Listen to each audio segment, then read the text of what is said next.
How's everybody been keeping? Oh, okay. It's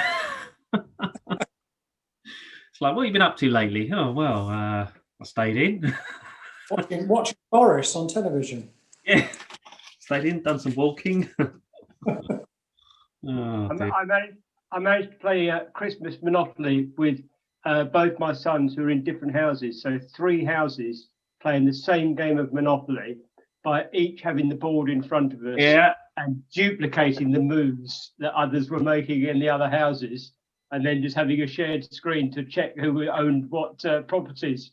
Nice. Went surprisingly well, actually, given that Monopoly always gets a bit vicious at the end. So social distancing was probably not such a bad thing, actually, but it actually worked quite well. Of course, very open for cheating, that, isn't it? Good evening, Paul. Hey, how you doing, Phil? Slightly late flying in here, but got a range of helicopters at my disposal, of course. Good evening, everyone. Me too. I literally just got in and just sat down. Oh, you just got in? Have you not been working from home, Paul? No, I went to the airfield today to quickly run all the helicopters. Ready to sort of just lock them down for a month or so. Right. Yeah, okay. that's it. Yeah, we're sort of shutting the doors for a month. That's not good for the business, is it? Obviously. Yeah, it's not ideal. Yeah, it could be better. Yeah. Can you apply for any government assistance? Possibly. Yeah. Yeah, we'll see. We'll be fine. We'll be right. Hopefully. Yeah. I would. Sorry, Garco? I would. Yeah. Yeah, if you can. Only worrying thing is we're gonna have to pay all this back at some point. Yeah, just as our children and their children. Yeah. I can never get my head around world economics on this sort of scale, but isn't every country borrowing loads to pay for this? So where do they all pay it from? And why don't we just draw a line under it all and say quits and just carry on? But I'm not an economist, so don't blame me if I've got it totally wrong. We are living the last years with actual money as paper or coins. So everything is going to be different from now on anyway. So money is going to be really a digital ways of transferring inexistent money to other people. Yeah.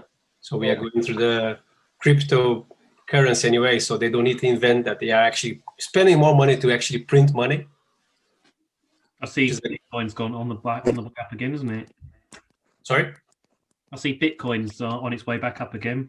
Yeah. It was quite a big jump. I have a few people in the family who are actually they were doing that many years ago already, and they are quite happy with the results. But I bet they are. The thing is that it's uncertain what is going to be the actual cryptocurrency, because the idea is to have.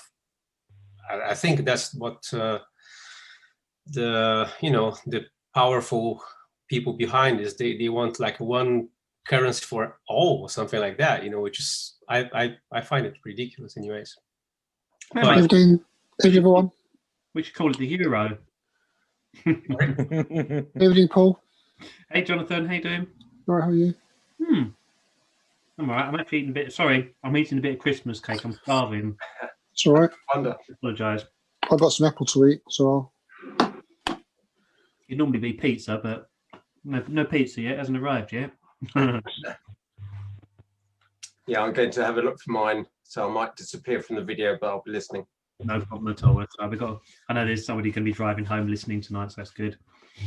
Well, I thought we'd start off this year with a theme of ask me anything you like. Let's see if I can answer it. As long as it's generally speaking, nothing to do with COVID. When can we fly again? No, yeah, anything you like. I have a nasty one actually to ask. Oh no. Yep. Okay. Go. Okay. Basically, as you know, I thought it would be a good thing to start doing something first of all, for the passion, could be potentially a hobby as well. But of course, I would be lying if I wouldn't really say that I intend to go towards commercial pilot as a career, or as a second career, because by trade I'm a musician, so I have nothing to do with, as a pilot at the moment. But what do you think it's gonna happen? Because we are being bombarded with people talking about drones, and even sort of drones that can actually take people from point A to B. And my main concern is what's going to happen to the commercial aviation, in your opinion, in the next 10, 20 years? All right. Take time. I thought your question was going to last 30 seconds longer. Big math, okay. Well, funny enough, you're not the only person to have asked this. I've heard this question quite a number of times over the last 6 months. And of course, no, I don't suppose anybody who truly knows exactly what's going to happen, but usually aviation and is quite a distance behind things like the motor industry. And at the moment, we're not all being driven around by driverless cars, are we? Thanks God, no. We sort of, seems like sometimes we're close to driverless cars, but we're not that close. Not really, not yet. We don't have sometimes it feels like we are like a driverless car, but with a driver on it. Yeah. Whilst Paul is enjoying his tea and coffee, might I grab the microphone? As an engineer all my life, I've seen way in certain parts of the industry things develop, and it's a huge task. If you're going to have driverless cars that are accepted around the world, you've got to get the legislation that's agreed between different countries. To write that legislation, you're going to have to do hours and hours and weeks and months of testing and proving that they are safer than people driving their cars. And it will come, in my view, one day when they've got that done. But just the fact that you can do it is good, but to get that mainstream and everyone doing it all together and stopping probably at that point, stopping people actually driving their own vehicles is going to take many, many years. And I agree with Paul that the aviation industry is likely to be subservient to motoring and such like. So I wouldn't suggest my children go into flying as their only career, because I think we can see sometime in the next 50 years that more automation will come in. But it really depends on how long you're going to be looking into the future for doing something like that as a career, and who knows what the future holds. But that will happen one day, is my view. Sorry to hold the microphone so long. That is helpful. Thanks, Phil. Yeah, I was going to say. Can I add just something to that from a military perspective? The Royal Air Force is spending a fortune certifying drones for use in commercial airspace. To go to what Phil was saying, they're a long way off that yet, because I think we're almost leading the way with the Royal Air Force's new procurement of drones. Several years ago, I was aware of Boscombe Down, which is the Royal Air Force Test and Evaluation Centre, flying a twin engine, I think it was an Andover, remotely. And again, that hasn't gone the way that the Royal Air Force wanted it to go. So as Phil was saying, it's inevitable it will happen, but I don't think it's going to happen as quick as some people think. No. I'd say a minimum of 20 years behind the car industry. So I think when we're all integrating and, let's say, driverless cars, then give it another 20 years and you might see it in aviation. It'll be a long, long way off. Yeah, things happen very, very slowly. So I wouldn't, as far as the career path, I wouldn't worry about it at the moment. Don't let that put you off.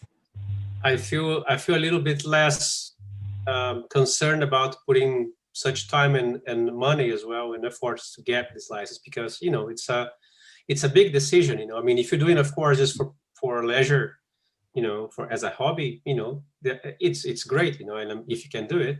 But if you have the intention, even might be a tiny intention, to because I'm still like, what do I know? I know nothing, and but I really like it. I was just thinking that maybe it would be a good thing, and I still kind of have a career as a musician, And nowadays, for example, all my industry, not changing the subject, but all my industry as well, I'm trying to find a different path so I can kind of keep on working and doing what I do. But I feel less concerned about that, considering this gap. And obviously, I want to be around in 50 years because I'm 43, so I'll be gone. Well, yeah. So thanks for that. Yeah. Yeah. So don't worry about it. There might even be a halfway house. Although this is very debatable, I guess. You might not just go from flying a helicopter yourself to automatically flown helicopters. As Chris was mentioning about military aviation, I've had some dealings in his sort of direction as well as my time in electronics. You might find that, as with many drones these days used by the military, they're actually controlled by a pilot sitting on the ground. You might find that automation goes that way so that the pilot steps out of the vehicle but still flies it from the ground before totally autonomous vehicles come about. Now, I do believe that already happens somewhere in the maybe Dubai or somewhere like that. Yeah. There's a hotel or a hotel transfer where you step into your drone and it's operated remotely. And off you go. So that's not fully automated, but I was never overly keen on the idea of getting into a vehicle where the driver's not actually there with you. I feel like they ought to, if they're gonna be piloting the vehicle, I think they ought to be in it as well, just to have a bit of trust in what they're doing. We wouldn't last 5 minutes in the Docklands Light Railway then. I was going to say, take a trip on Docklands Light Railway. I probably said this story before, so please stop me. But when I first got involved in helicopters and air testing and various things and maintenance, just a nice simple one, the company I once upon a time did work for maintained helicopters. And I said, Paul, can you do a test flight on this heli? Yeah, no problem at all. Right, coming in, off we go. And they're like, oh no, I'm not coming with you. And this is the engineer that worked on the aircraft. I said, well, if you're not going, I'm not going. Worrying, isn't it? And they said, I don't like flying. I said, I don't care if you don't like flying. Do you have any faith in what you've done? Yeah, so it's always felt a little bit like that. But, I'll happily jump on the Docklands Light Railway, I suppose, at the end of the day, or the monorail at Stansted. There's no driver there, is there? And that works really well. I think the perceived view is that if we all drove driverless cars, the roads would be a lot safer than they are currently. I think that's the general gist, isn't it? It's the transition that's a bit tricky. But can you imagine the skies? Oh my god. It's not amazingly well coordinated as it is, never mind anything else. So Talking about coordination of the skies, Paul, has there been any more information about flying abroad and the rules, regulations and changes? Yes, but no. I'm not even going to attempt to try and simplify it, condense it. As far as that's what I'm here for. I'll make an effort as best as I can. Some of my staff did watch the CA webinars, etc., about leaving EASA and what it means to us. And for the most part, it would appear that the CAA, as it were, don't really know. They haven't got the rules and regs written yet. But there are transition periods. The long and the short of it is, for us, as it were, just in general aviation, if you want to fly across to France, obviously, forget about lockdown, etc., for a minute in COVID, it's pretty much fill in a form, a visa or visa waiver form. No real difference. It just means you can't use the queue for EU passport control, etc., those sort of things. So, no big deal. There was a bit of a mad rush in the industry of pilots converting their license from a UK one to a European EASA. But even that, as far as I can tell, has now added complications with using that back in the UK. There suddenly happens to be various exemptions to the rules. So I know it sounds a little vague, I'm sorry, but as far as I can tell, there isn't any real definitive answer to any of that at the moment. They're rapidly trying to rewrite rules and exemptions to the rules. They're still following basically EASA rules, and slowly we'll sort of unknit from that, and instead of referencing an EASA rule number, it will just be a UK rule number, so probably back to JR or something along those lines. So no, we're suddenly not all grounded on the 1st of January as people were thinking. Yeah. With commercial airlines, that's a slightly different story. They've got a few problems, as it were, but there's exemptions. They're handling it. Thank you. That's right. So I've got a question, Paul, for you. Sophie. It's actually kind of following Glauco's question, because as you know, I have the commercial, and so obviously I'm trying to find the first job, or I mean, in this industry.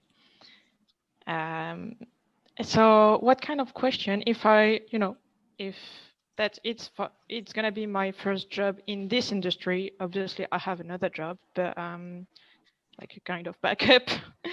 But what kind of question would you ask if you would go for hire someone like me? Golly. Sorry. That's all right. No, the typical sort of questions. I mean, first of all, I got to like the person. So Okay. tend to employ people purely because we like them. First of all, they've got the right attitude, personality, those sorts of things, and then after start looking at the experience and those side of things. I mean, we've had job applications for people that haven't even got a license, so but they sound really nice people, but they haven't even got a license, so let's obviously forget that. But you've got the license, etc. So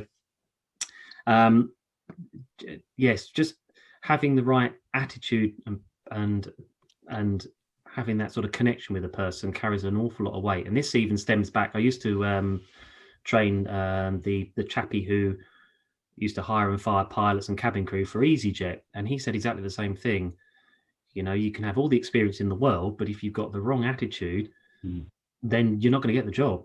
They'd rather take somebody on that's just fresh out of flight school, but is keen, willing, right attitude, good personality, ready to do the job, sort of thing.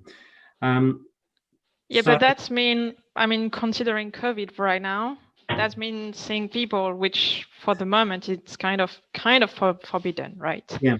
Questions. I mean, it's the classics. What type of helicopters are you currently rated on? Now, it doesn't go down particularly well as an employer when you say, well, at the moment I've let everything lapse, because straight away as an employee you sort of think, right, well, you've obviously not had any need to fly these aircraft. You're clearly out of practice. Chances are you're going to want us to pay for your refresher training and ratings, and that to me that doesn't look very good. Somebody that wants a job should have a current rating without a doubt. Obviously your flying experience counts a lot. It isn't necessarily always about the number of hours, although it does often say a certain amount about somebody's flying. It's like flying instructors. You get to that question, well, how many instructional hours have you done? They say, oh, well, I haven't done any yet. You think, oh God almighty, I'm taking on somebody totally new, no instructional hours. Yes, they've done 6 weeks of training how to be an instructor, but they've actually got no real world experience on it. So you've got to take them under your wing. Doesn't mean to say they're rubbish, just means they've got no experience. So you've got to be very careful. So yes, experience. But I've interviewed people with several thousands of hours and literally turned them down within minutes because they've got a diabolical attitude, horrendous attitude. Okay. So yeah, flying hours. So make it, ideally, if possible, making sure you're still rated on your aircraft that you fly on your helicopters. Yeah, well, I'll fly once a month so far. So last year was a bit difficult, right? So I believe that once a month is at least something. Yes, it's better than saying, oh no, I haven't flown for 6 months, so I thought I'll just wait for the job. No, that doesn't sound good at all. Depending on the country, I suppose, language, all those sorts of things as well will come into it. Somewhere along the lines, you get to the sticky question of, have you had any accidents or incidents in aircraft? Again, that doesn't necessarily mean you wouldn't get employed, because accidents, incidents do happen, don't they? You know, that's the very nature of it. But yes, so those sorts of questions. So Okay. Would you go to technical questions as well? yeah, that's much further down the line. So for me, when I'm interviewing for instructors, that's usually a sort of a 3-stage. First one is just have a conversation, almost like we're doing now, and I end up doing them online nowadays rather than in the office. And just seeing how you connect with that person, you think, God, I've got to work closely with these people. And if you already can't get on straight away, it's not a good vibe. So to give an example, my most recent instructor that I took on, the most recent one, Adam, he approached me. It was he just came to the airfield, and he just came round and took a chance and said hello, and we just sat. I literally had 5 minutes spare, which was quite handy, and just talked, no problems at all, as if I already knew the chap. And eventually, he finally sort of said, you know, why are you saying hello? And that he's after some work, and so we got into the whole, oh, so you're obviously an instructor, blah blah blah, and yeah, super guy, and so we took him on. Yeah, he's got some, and he hasn't got vast amounts of experience, but he's got a lot of patience. He's very good work ethic. I get on really well with him, no problems at all. And he's given me no grief or trouble. Just gets on with the job, does it correctly, and it keeps everybody lovely and safe. Yeah, everybody enjoys it. So spot on. Whereas I said, I've had somebody else that's. I've had people wandering in. Not that there's anything wrong with it, but t-shirts and shorts, and sit down on a chair, laid back, and tell me how I should be running my company. Yeah, that went down well. There we go. Somebody else just try. Hey, Colin, how you doing? Oh, very good now, thanks. Hey, had my car stolen just before the new year. Oh no! And they found it yesterday in Luton. From Southend? No, Luton in Bedfordshire. Yeah. I'm in Bedford Green, Essex. Oh, of course you are. Yeah, sorry, I thought you were further back. They took it off my runway, drove it away. I've got both keys, and I've got it up for sale. So I think I know who done it, but you can't prove it. So, has you got keyless ignition in your car, Colin? Yeah, it's not the keyless. My new one is a keyless, but this one isn't. So they actually drove it away, but the guys that came down were fiddling with the key while I went to get the logbook again. So I think it was a con. Yeah. I've got it on the ring thing, you know, the video. But when they actually took the car, whoever took it, it was just out of size of the video. So, but there you go. But this guy found it. A guy phoned me yesterday about 3 o'clock, and he said he's a community police officer. Have I had a car stolen? So I said yes, and he said no. He said only he found my car. The windows open, bit wet inside. He said. Then he checked the number plates, and there's 2 number plates on it screwed together, mine plus the other one on top. But he said it hasn't been damaged, other than being wet a bit with the window open. It don't look like it's been damaged. He said so. It's been towed away to the car pound. They've got to fingerprint it, and I've just got to wait now to find out how and when I get it. But there you go, joys of motoring. Oh dear. I'm sorry to hear that. I am your neighbor then, because I live in Caddington, which is also in Luton, and I'm part of the Caddington kind of neighborhood watch thing. And they posted on the Caddington page that from before Christmas till this last weekend, we had a lot of theft here and breaking windows and. We're getting it where we are, especially the keyless cars. They're going every other day. Whereabouts in Essex do you live, Colin? Pardon? Whereabouts in Essex do you live? Woodford Green, IGA. Woodford Green. Yeah. Okay.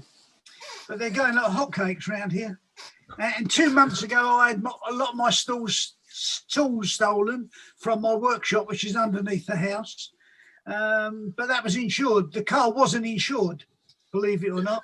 Because I bought another one 3 weeks ago, I took the insurance off of that because there's no claims.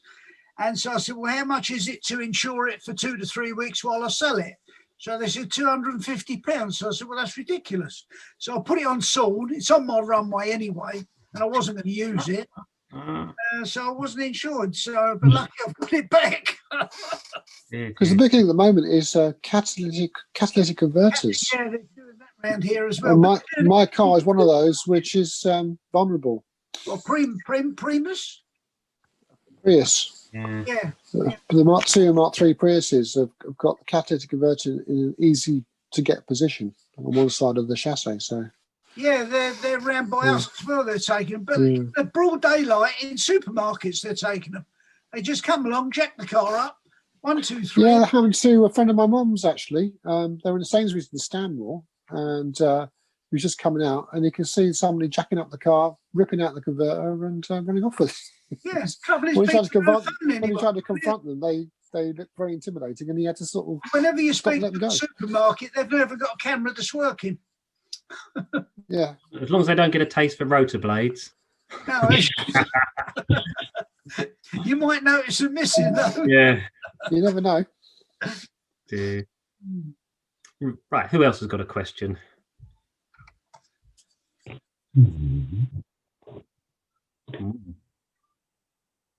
All gone quiet. Oh, So- no, yeah, it's often what happens, isn't it?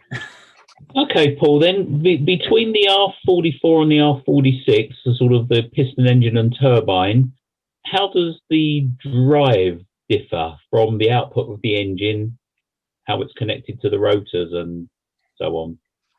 Oh, my Lord. Thanks, Malcolm. You've been practicing that one, haven't you?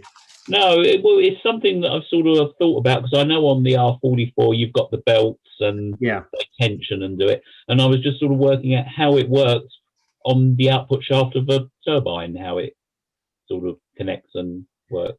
Yeah, okay, that's cool. So for certainly all the Robinson family and the Cadburys as well, the piston engine, it's got a pulley on the end of it, and around that pulley you've got either one belt like the Cadbury G2 or 4 belts like the R44 going upwards to an upper pulley, and that upper pulley is connected or has a drive shaft going through the middle of it, which goes down towards the tail rotor or Fenestron for the Cadbury, and then goes into the main rotor gearbox, turning the main rotors. And in amongst that upper pulley, you've got they call it a sprag clutch, an overrun clutch, or a freewheeling unit. And so it's a fairly simple mechanism. And the clutching mechanism from when you start a piston engine, you have slack belts, and then fully engaged clutch mechanism is the belts are tensioned, i.e. turning both pulleys from one to the other. But yeah, as you say, turbines slightly different. Now, there are a couple of ways of doing this, but the most common way that you'll probably come across in helicopters, certainly smaller scale stuff, is trying to simplify it. I mean, the turbine engine is actually very simple, but think of it as the engine is two engines in one, or two parts to it. You've got the gas producer part, which is actually going to produce this rapidly expanding hot air that you're going to then harness the power and take that power off of it. And then once you've taken that power off of it, you need to send it up to your main rotors and your tail rotor and everywhere else. So the sort of the first part of the engine and the second part aren't actually physically connected. They're only connected by gas, by hot gases. So to start the turbine, you don't need to declutch anything, because as you begin to, if you will, crank that engine over that gas producer, you're not actually going to be turning the main rotors. There's no direct connection. So there is, in essence, your sort of clutch mechanism, if you wanted to call it that, but there's nothing to do there. That's the bit that I didn't understand, how it doesn't have a clutch as such. Yeah, and it's another way to, because even that, without looking at the diagram, some people struggle to get their heads around it. It's not that dissimilar in some ways to a dam or a hydro power station generating electricity. You're going to use something like water to spin a load of blades round, and then you take that rotating shaft and turn it into whatever you want to turn it into. If it's turns of generator to generate electricity, fair enough. But otherwise, you could connect it to some rotor blades if you wanted to. And so you've got those two parts to it. Basic torque converter in a car, isn't it? Automatic gearbox. Yeah, that's it. Yep, and the old style torque converters. Yeah, the only connecting part is the oil between the two. That's it. Yeah, in a very similar fashion. Cool plan. That's going back some, David. Don't have torque converters anything now.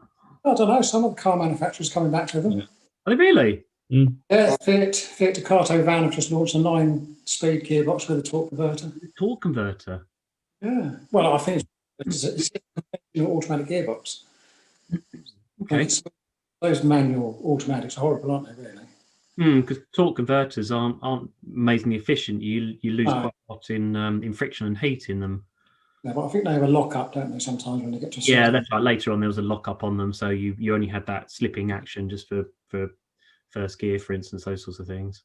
Yeah, but that's the quickest, simplest way to describe the difference, the way your engine, whether it be a piston or a turbine, is going to eventually turn those rotors. Yeah, that explains it to me from, I can see the reasoning now why. It always, when you start the turbine up, you haven't got to engage a clutch, but the rotors start turning. And that's the bit that, thanks, it's explained that. And sometimes you see them when you hear that, when you like take a Jet Ranger, when we begin starting that up before we've injected the fuel, the rotors do sometimes just begin to turn, but only because of the air that's being pulled through through that engine, that compressed air that's just turning those N2 blades. Now they do start to get a lot more technical than that, and you can have turbine engines where you can duct the hot air away from those N2 blades, those free power turbine blades, so you can run the engine without running the rotors at all, like a Gazelle, for instance. And then you get direct drive ones and all sorts of things. But the simplest version is that, and that's what you tend to find in the R66, the Jet Ranger, 505, all those sorts of things. They're all, generally speaking, a free power turbine. Yeah. Well, while we're talking about gearboxes, Daniel suddenly lost reverse in his Audi A3. Wouldn't put it in reverse, let the clutch up, no movement. Yeah. So first thing we thought of was the pulleys, the rods that move it. RAC came out, checked that. He had all forward gears perfectly, and they checked it all through, and it was moving them. Long and short is it's gone up to a place at Baldock. The only way to do it, they've got to have the gearbox out, dismantle it, find out what's gone wrong in it. Something internal. There's words you don't want to hear. I know, exactly. So I found a place at Baldock. He's got a courtesy car. We're 2 days in at the moment, and basically it's see what's gone wrong. Something in one of the reverse shafts somewhere. Yeah, it's just not engaging. Yeah, ballpark figure of 1,000, and sort of go from there. Nice. Yeah. Never mind. And then Paul, the bit that we were discussing the other day about the tensioning of the belts as you engage the rotor blades in the Cadbury. To do that, you were explaining that the mechanism is actually to tilt the entire engine in order to create the tension between the two pulleys and the belt. Yeah. So if you take a Robinson, we'll just say an R22 for a minute. It's the same in the 44. The engine it's on rubber mounts, but it's otherwise in a fixed position. So you've got a pulley on the end of your engine, and the mechanism to tension the belts on a Robinson is to move the upper pulley away from the lower pulley. Now, bear in mind, you've got a drive shaft going through the upper pulley. When the belts are slack, the drive shaft isn't straight, and so as it rotates, it's got to have a bend or two in it. So you've got to have flex couplings, and that's not a big problem. But ideally, if you're going to have a shaft that's going to rotate round to drive various things, ideally you want it in a lovely dead straight line without having to go around any corners at all. So the Robinson mechanism with an electric motor, is to wind that upper pulley away from the lower pulley. So literally they just separate from one another, and eventually the belts become sufficiently tight. Now, the very simple but quite clever way of Robinson determines whether the belts are the right tension or not is the whole unit that moves the upper pulley is mounted on, does everybody know what leaf springs are? Yeah. I'll say, David, you should definitely know. What lorries have? That's it, yeah. So a piece of spring steel, but you've got several layers of them to create something that can flex without snapping it, etc. Anyway, this whole unit is mounted on these leaf springs, and as the tension builds up, these springs pop outwards, and they hit a micro switch which stops the electric current going to the motor. So the tensioning mechanism is literally these springs. And then as the belts warm up and they stretch a tiny bit as they do, or they slowly wear over time, the springs jump back in, the little micro switch opens up again, and off it goes, and it rewinds that motor and retensions that pulley. So a very simple but effective mechanism. but they can go wrong. I mean, they are very reliable, but I have had one that the springs got a little bit corroded, and so they weren't quite so happy to jump out at the right moment. So you engage the clutch, and the clutch usually takes. This is why I started getting people to understand how long typically a Robinson R22 or 44 tensions the clutch for. It's about 72 seconds, about a minute and a quarter. Because I had one that you got to sort of a minute and a half and so thinking, hang on a minute, this is a bit longer than usual. And I hadn't timed it 2 minutes, thinking, no, this has definitely been longer than a minute and a quarter, much longer. So I ended up shutting it down and having a look, and sure enough, it wouldn't stop tensioning. And it was these leaf springs. They do, when you don't run the engine on a 22 or 44, when it gets to tension, you can actually hear it go dong. It's quite a loud clunk it makes when these springs jump out. And so it didn't make it. So with a bit of ingenuity, a bit of timing, you could tension the clutch sufficiently or tension the belts to fly the helicopter, because it was at another airfield. Anyway, a good old WD-40 solved the problem. So Mungo, how does the Cadbury tension the belt then? It uses hydraulic pressure to move the actual engine mount and draw the belt tight. Yes. So the engine is got two mounts at the back of it, hasn't it? At the back of the helicopter, back of the engine, and the engine can actually pivot on those mounts. So we see it as the front of the engine can go up and down. It's not a lot; it's only a small amount, but it can go up and down. And the reason behind one of the reasons behind that is to allow that drive shaft that goes from the main rotor gearbox down to the tail rotor is in a lovely straight line. It does still have flex couplings in there, but only really to take out any movement of the aircraft in flight or on the ground. So you don't actually move that upper drivetrain, which means it can be a lot more simple up there. It doesn't have to be quite so complicated. So you said hydraulic pressure. Where does it get that from then?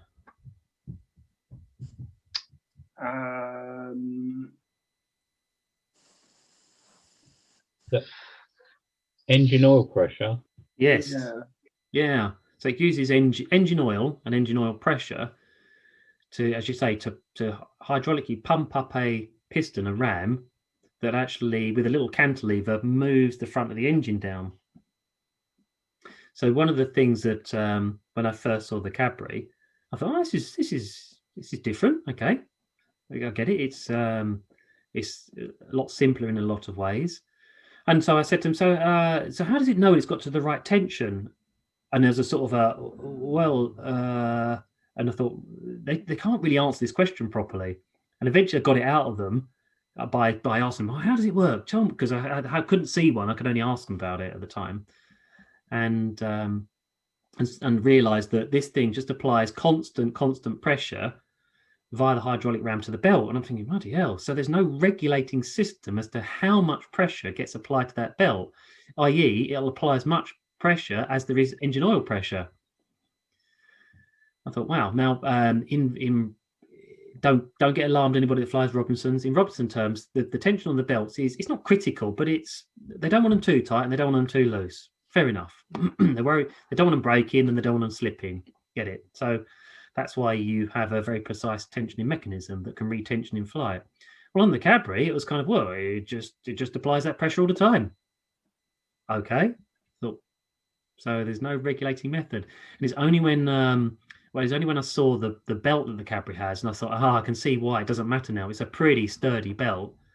And there's, as far as I'm aware of, there are no accounts of those belts ever snapping, ever having failed like that at all. So that is how it works. Yeah, it just applies constant engine oil pressure to a hydraulic ram, pushing the front of the engine down, pushing that pulley away from the upper one. Hey presto, there it is, isn't it?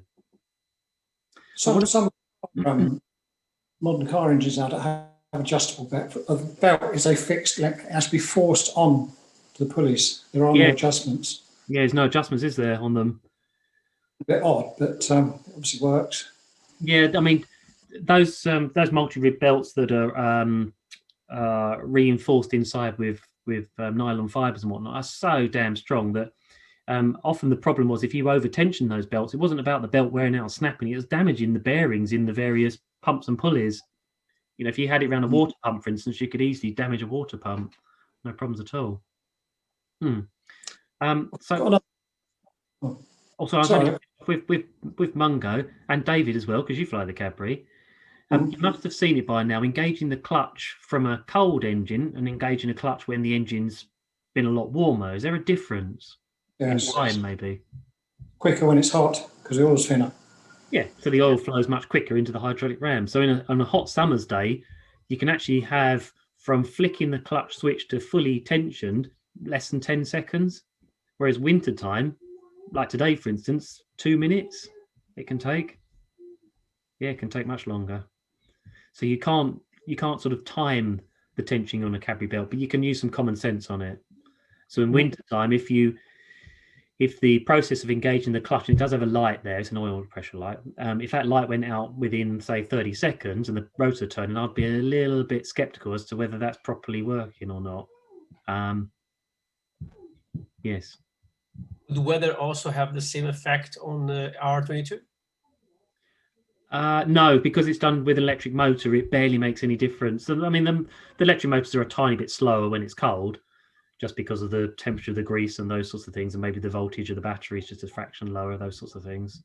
But no, pretty much it's always about a minute and 12 seconds to tension it. And like I said, it is worth, you don't have to time it to the second, but it's well worth making a note of it, because one day you might discover it's been doing it for way too long or not long enough. You better have a can of WD-40 then. That's it, yeah. Yeah, indeed. On the whilst we're talking about it, on the Robinsons, there is from the switch to the electric motor that tensions the clutch. Now, bearing in mind that there's a light that tells you whilst the clutch is engaging, whilst you're engaging the rotors, that process is happening.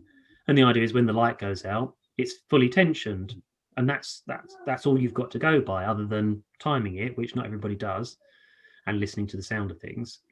It is possible that what happened in the early days, because I don't think it had this secondary circuit in the early days, if I remember rightly, very, very early days, is that if the electric motor started to build up too much resistance, for instance, this whole circuit was protected by a fuse, and it would blow the fuse.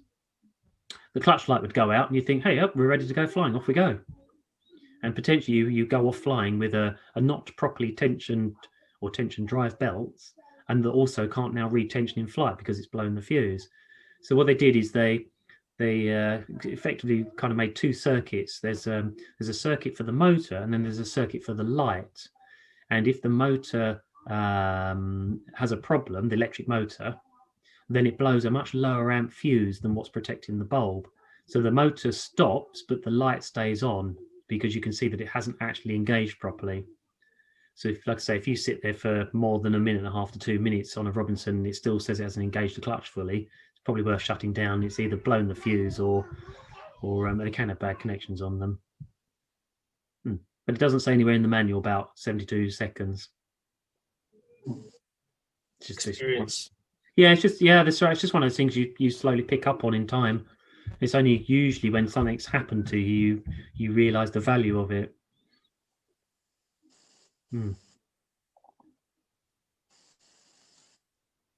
Paul, can I ask a question then, based on for the audience here? What is the most economical way of getting a PPLH?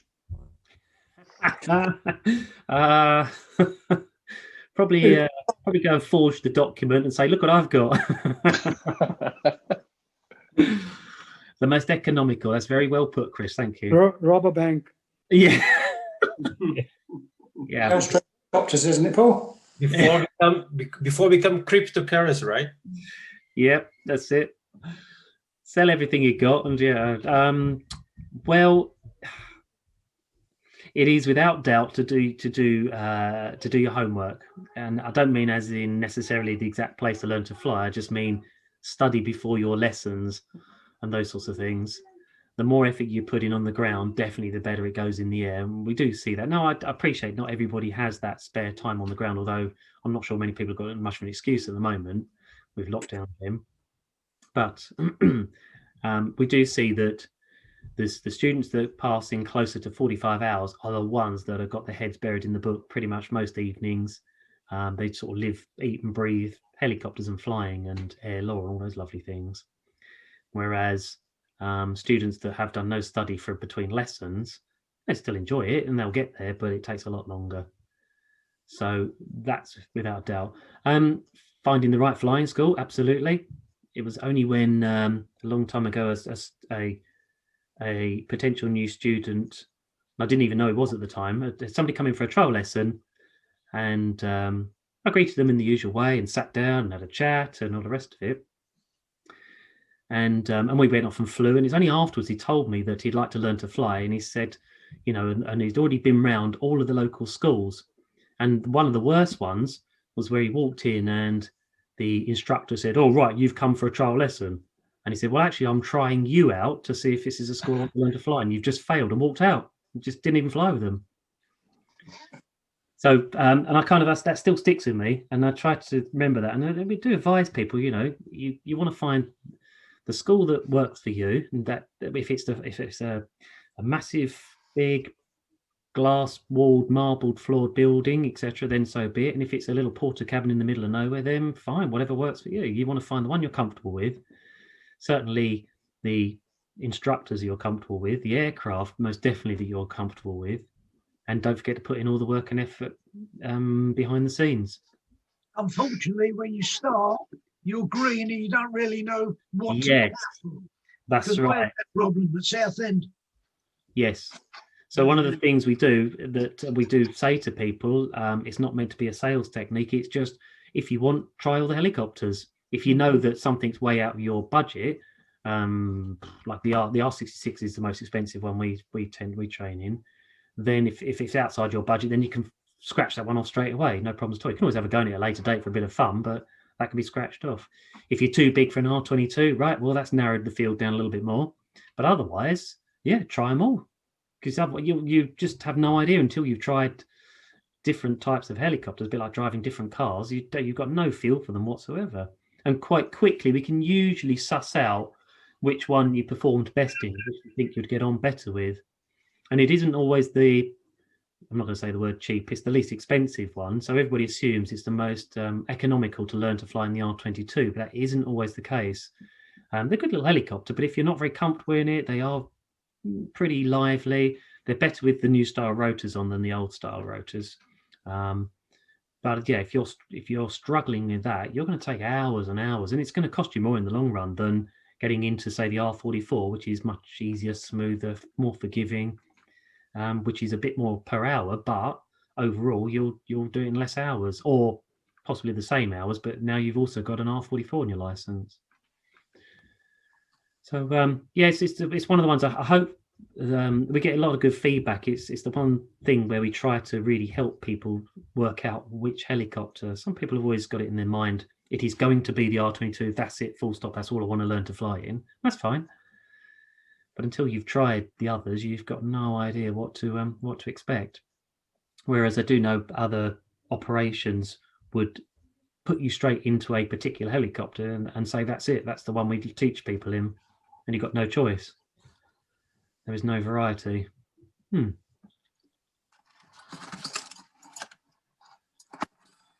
Well, R22 is the hardest one, right? It's like, if you can do R22, you can do R44. Well, yes, I know. Yeah, I know we do say that. See, when the R22 first came out, really, the only other helicopter that was kind of comparable was, I don't know, really, probably an old Schweitzer. Similar sort of engine, but three rotor blades. Actually, I've never flown one, but I've heard they're very, very docile, a bit gutless, got no performance, but very docile, very, very good at auto rotations, and built quite strong. So the R22 was considered a heck of a handful. You know, it's this small, light, low inertia rotor system, not amazingly forgiving compared to everything else. And yeah, it was a tough little helicopter to learn to fly in. And that's why it kind of got that thing we say about it, that if you can fly an R22, you can fly anything in the world. Like I said, with the newer style rotors, the heavier rotors, it is much better than it used to be, without a doubt. But it's I wouldn't. I wouldn't. I tend not to say that, to be honest, anymore, Zishan, because sorry, Colin. It was Colin that asked it, wasn't it? No. Who was it? Oh, anyway. Because the Cadbury is far superior in many ways to the R22, but I have seen people in the Cadbury struggle with it, and you put them in an R22 and they get on much better. Obviously, it happens vice versa a lot as well. I occasionally find people, you put them in a hydraulic machine like the R44, which really they ought to find much easier, and they struggle because they don't feel like they can feel the helicopter. There's no feedback from the cyclic or the collective from the main rotors. So this is where that, try them all and see what you get on with works much better. Oh, which helicopter did you first fly? Sorry, David, you just cut out. What helicopter did you train in? It was the R22. Because I say really the choices there were, it was an R22 or a Schweitzer, or maybe an R44. That's about it. But there was literally nothing else. The Schweitzer had no governor, right? That's right. Yeah, no governor in the Schweitzer, so it was all manual throttle. Yeah. So it's funny when you. I've had instructors that learn to fly in Schweitzers, and they find governor failures just absolutely nothing to worry about. They're so used to throttle manipulations, they wonder what all the fuss is about. And then you get others that have done literally no governor off training at all, and they look terrified when you flick the governor off on them. And they have to manually control the RPM all the time. Yeah. So yes, it was the R22. Yep, back when it had the earlier style blades, so very, very poor rotary inertia. My instructor he must have been easily 16, pushing 17 stone, and I weighed about, I think I was less than 9 stone. So there's a huge difference between us. So that's what I say to people, when I did my first solo, it was, oh my God, it's gone from this poor little gutless helicopter that could barely do anything to the thing catapulted off the ground. Yeah. But yep, R22, that was me. Another question: have you Hill helicopters, and what do you think?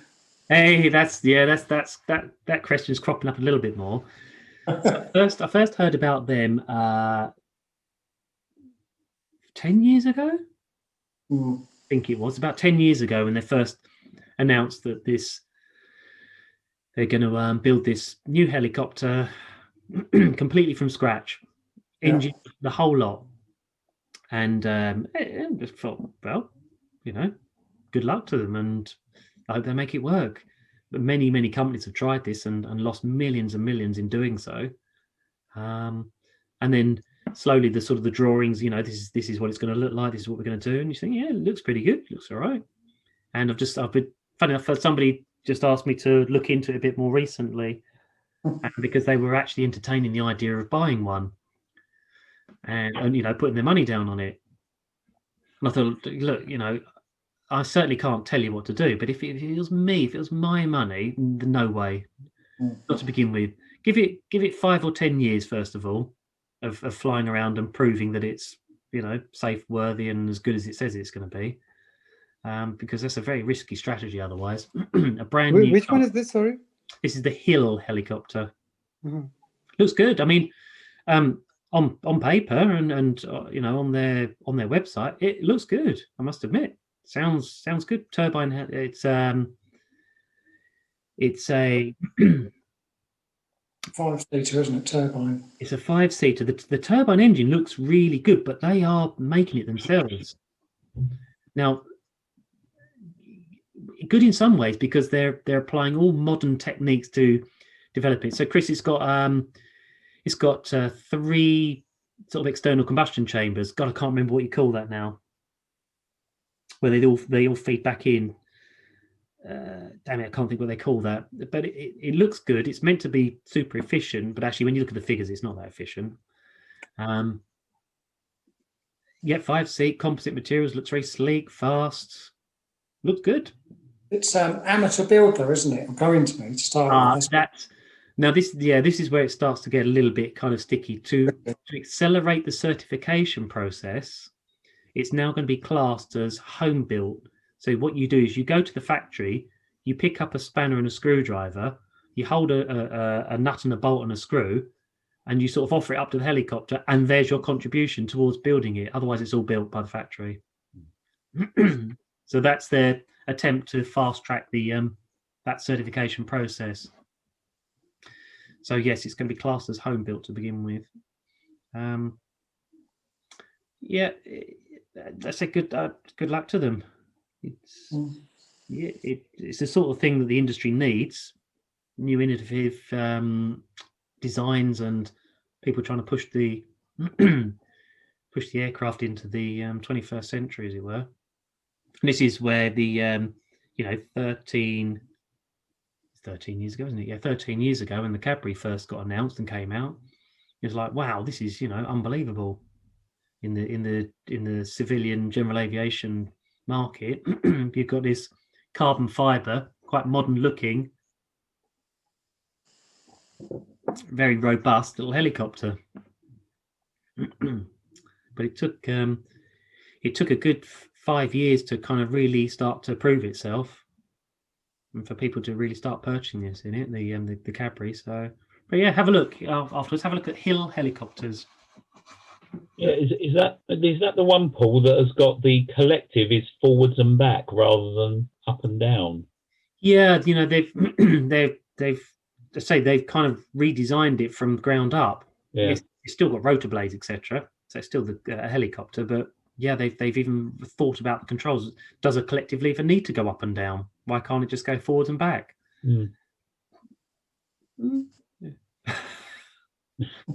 Don't know. Dates back to the days of Igor Sikorsky, doesn't it? It does indeed. Yeah, it does. Yeah. Or I've only ever had a little go of a Gazelle. I seem to remember this is an early day. I seem to remember the collective is mounted quite steep angle. Have you flown them, Chris? Yeah, I've got lots of hours on them. Is the collective? Am I right? Is the collective lever at quite about 45-degree angle? When it's fully up, yes. Ah, okay. It wasn't my imagination. It sits about 15-20 degrees off the horizontal of the cabin, yep. And then you just raise it up, and it's got pitch stops on it and the like. And then the instructor's one is just like a stubby little handle on the left-hand side. Yeah, that's what I kind of read. So I suppose that's about the closest thing I've ever had a go of where a collective might be more like a forward and backward movement, but it's still definitely up and down, isn't it? I had a go in. I was lucky. I had a go in the Osprey when I was in Kuwait. Ooh. That's interesting. And that has the collective is effectively a throttle, a fixed wing throttle. Yeah. Okay. And the engine nacelles are rotated with a rotary switch on the left on the throttle, on the side of the throttle. So you use your thumb just to motor the nacelles forward, and then it turns it into a fixed wing aeroplane. Yeah. And that's VTOL, right? Yes, it is. Yeah. Yeah, and you need a different license for that, like the powered lift or something. It's going. They're still discussing it. I think because Bell are about to go and release their tilt rotor helicopter, and I think they're going to have a tilt rotor license. Because it's neither one nor the other, is it? No, but when you're flying along at just under 300 knots, it's impressive. Yeah, I bet. Yeah. I assume it's got umpteen different stability aids and autopilot, so you don't have to handle it quite in the same way as a helicopter when it's in that vertical. It has, but it's still called the Widowmaker. Yes, I've heard that. Yes, but you haven't got a. I assume you haven't literally got to hover it on the cyclic like a Gazelle. Yeah, you do. It's got autopilots, but you still hover it on a cyclic, and your collective is forwards and backwards. So maybe Hill aren't that wrong. Interesting. I wonder if that's where they got it from. Yeah, I don't know. I didn't look at the cyclic in the Hill, but you can imagine they sort of want to steer towards more of a gaming joystick rather than a up between your legs cyclic. Yeah, it is. It sort of comes from the instrument panel as almost like a stalk coming out. It is, isn't it? I seem to recall. Yeah, okay. Yeah. I think it's Pilot Yellow, that guy on YouTube that is in Canada. He's got some sort of tie-up with Hill, and he's done a couple of videos about it. There's a few people involved in it. Yeah. Yeah. Oh, I'll tell you something I saw recently. Somebody sent me a link to it, and it was a small little single-seater helicopter that's tethered on what looks like forklift truck rams, etc. And it can move around on a bed. And the idea is to sort of help you practice your hovering skills and to teach you how to hover. And they, I don't think there's anybody here tonight. They said, Paul, look how amazing this is. And I'm not normally one to sort of, poo-poo ideas, but I thought, my God, I saw this, over 20 years ago. They bought exactly the same thing to Cranfield. This will revolutionise flying schools. Every flying school will have one. And it's this tethered trainer. And I thought, oh, this is cool. But I could already fly at this point, helicopters. And I said, oh, I'll have a go. And then realised, of course, yes, it is only a single seat. So there's no instructor with you. Yeah, don't worry, Paul. We've got the red button that we can sort of press. So if it starts to go wrong, we just hit the red button and you just flop down onto the ground on the platform. Okay. And it seemed like a really good idea. And it's never caught on. Certainly not in this country. I don't know of any flying school in the land that has one of these trainers. And it's one of those classics, great idea, but for whatever reason, it's just not required or just hasn't caught on. The problem is every helicopter's different, isn't it? It is, and of course, as an operator, you've got to purchase this thing first of all. So there comes the crunch, So how much is this? Oh, well, it's $250,000. You think, bloody hell. God, I could just give away a whole load of lessons for that, etc. Yes. So it's a tough one. But I'd sort of come back to Hill helicopters. I hope they make it. It's still a little way off yet, but I don't think they've produced anything yet. Actual material. It's all just concept still and designs, but they're getting closer. I reckon 3 years. I think was the last thing I read, but. Yes. Yeah. That's what I thought was interesting was about the engine. That it was designing an engine for a helicopter, not using an engine to put into a helicopter from something else. Well, that's quite a good idea when he was doing that. Yeah, and it's kind of for those that are the experienced aviators. Who have we got? We got Chris. How would you feel about going flying in an aircraft that's got one engine that's brand spanking new, that's new design, nobody's ever done this before? How do you feel? You've always got to question reliability. Yeah. And the older a helicopter gets, and for example, the Gazelle, there have been 5 recorded Gazelle engine failures in Kuwait, 3 of which ran out of fuel when they got invaded. One of them was unknown, and the other one was before they put a wire lock on the throttle. The instructor was demonstrating the touch drills, but his touch drills were rather aggressive, and he pulled the fuel shutoff lever. Oh, nice. Okay. So yeah, so reliability, I put that engine up amongst the best of them. Again, I've flown military helicopters, and again, the engines are ultra reliable. So a brand new engine with no track record, no history, I would assume it's going to be run on a test bed for thousands and thousands of hours. Yep. Of course, as we know, that doesn't necessarily mimic real life. No, it doesn't. It doesn't mimic the conditions of weather. It doesn't mimic the conditions of harsh control inputs, power demands, all of that. You can't do that on a test bed. No. So it's me personally, I sort of think, I would, if I flew it, I'd be very cautious about how I flew it, making sure that there's always a safe way to auto rotate, and I wouldn't be keen to just go off and do everything I do. Wouldn't go down the heli lanes, in it? No, definitely not. No. No, I was thinking more sticking close to the airfield and open fields. But yeah, so it's awful, isn't it? Because you sort of, and you'll hear this a lot in the aviation industry. Pilots will go, "Oh Christ, well, I'm not flying it." because we don't like flying things that are new and not properly tested. What, like the Boeing Max? Yeah, exactly. Yeah. Okay. I say the engine looks good. I think that's opened up a tin of regulatory worms, because a lot of the clearances on that aircraft, reading up on the accident, would date back to 1960 something when it got its original certification. Yeah. And advances in engine technology, from turbofans to modern bypass engines, meant that they've grown in size, hence the fact that the engines have had to grow up, go down, and then be moved forward. And that changed the whole COG of the aircraft, that resulted in them having to build that system. And I was horrified to cause the crash. I was horrified to hear that the system was a patch, really, isn't it? It's to bridge that design gap. Oh my God. If you look at the original aircraft and look at the current and the Max, look at where the engines are mounted and how far forward they've had to go, and it's completely changed the COG characteristics. Yeah. And they can't extend the oleos, because that also changes the design of the aircraft. And so their simplest answer was move the engines forward. Wow. That didn't pan out very well, did it?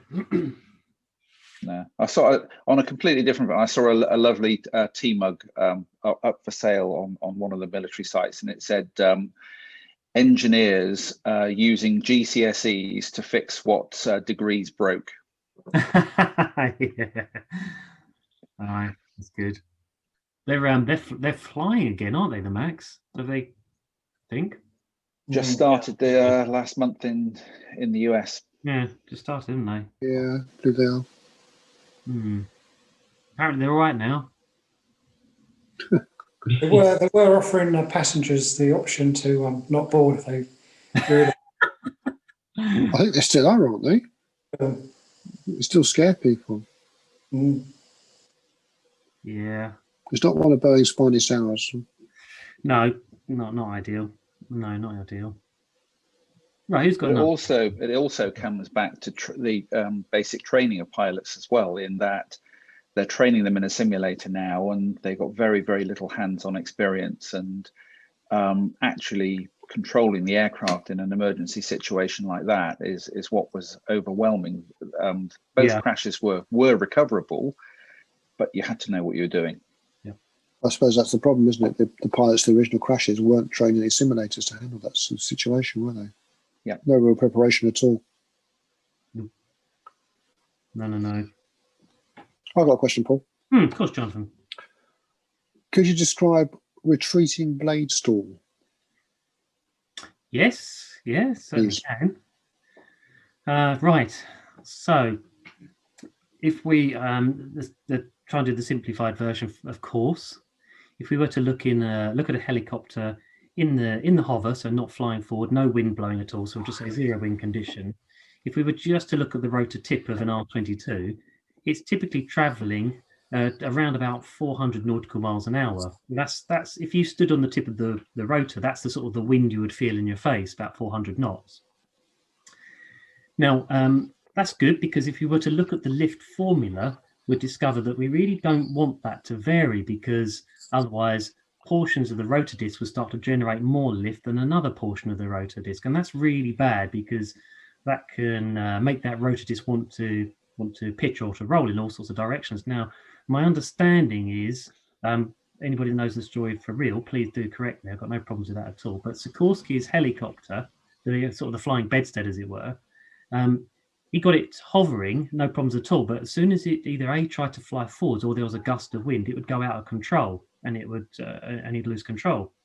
Nearly killed him. And I'm led to believe that Sikorsky that understood what the problem was and how to remedy it. So up to that point, rotor blades were very, very rigid. So his design was a very rigid rotor blade that didn't allow movement. He thought that any unwanted bending of the blade is a very bad thing. What's the blade bending? It's bad. And what he discovered is that actually you need to allow the blades to either bend, or a mechanism to allow the blades to move up and down if they want to whilst rotating. Because as soon as you induce a flow across the rotor disc, so if we start moving forwards, if you take a Robinson R22 with the rotor turned anti-clockwise, the blade that's coming around the right-hand side of the helicopter, it hasn't changed its RPM at all, assuming it's remained constant, and that it would have normally, under normal circumstances, that tip do about 400 nautical miles an hour. But because you're moving forwards, the airflow going over it is the speed of the blade plus the movement forward of the helicopter. So let's just say 410 knots, because we're only moving forward at 10 knots now.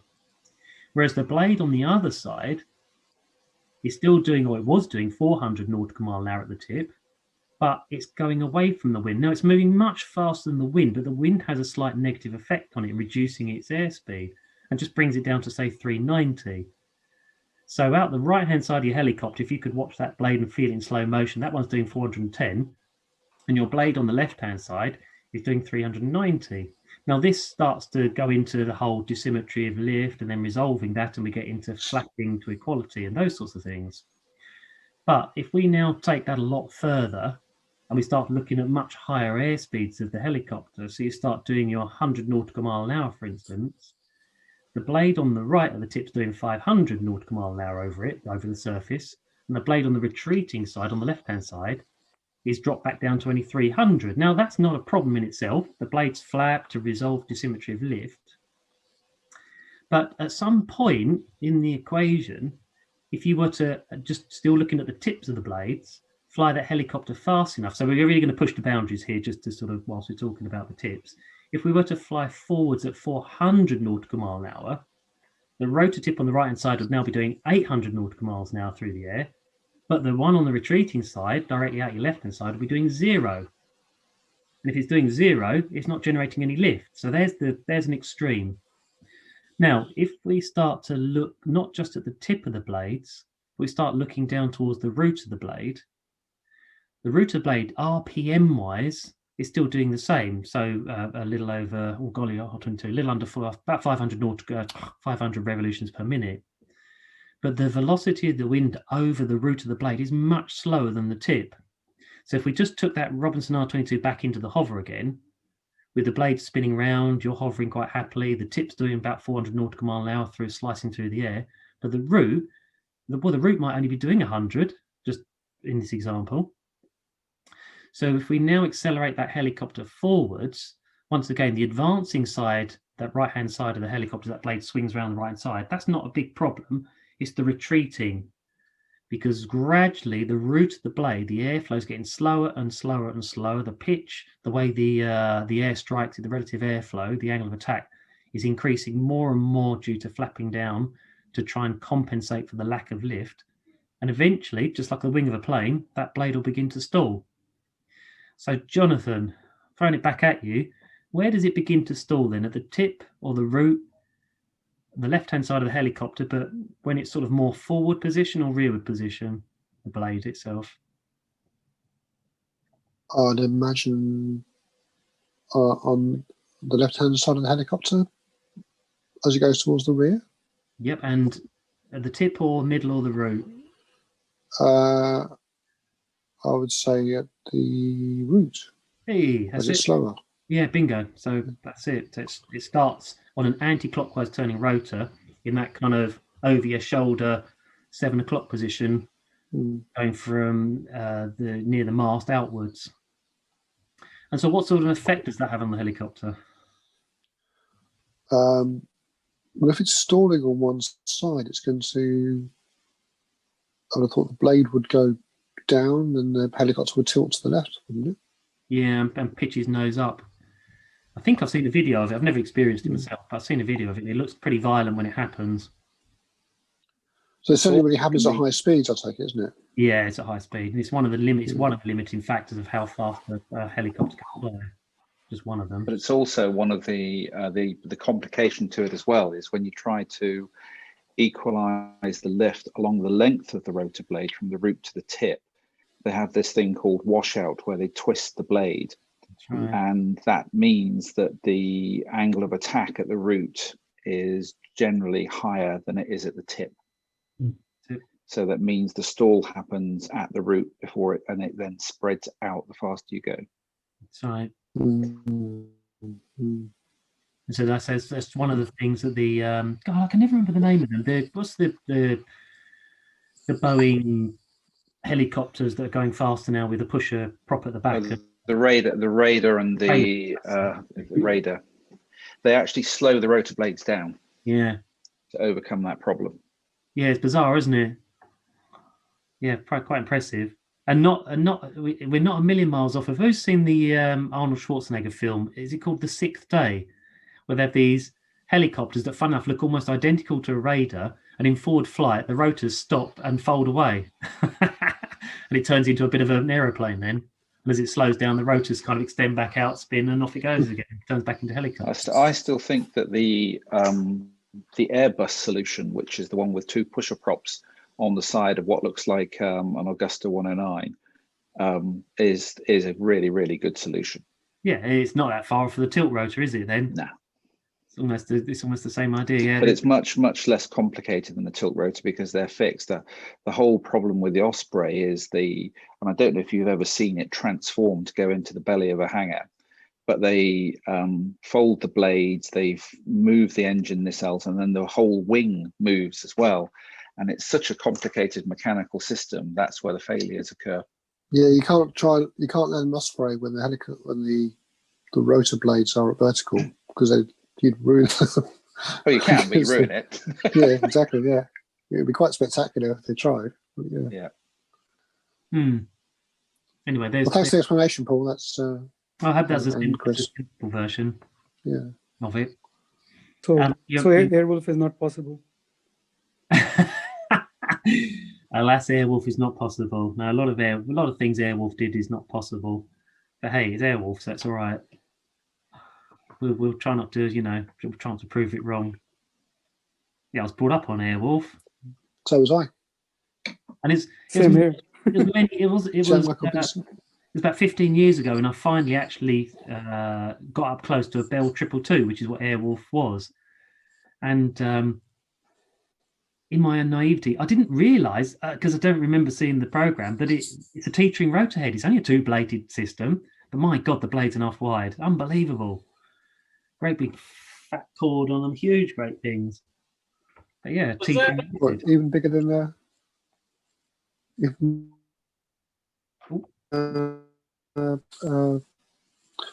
What are they called? The ones they used in Vietnam, those helicopters, what were they?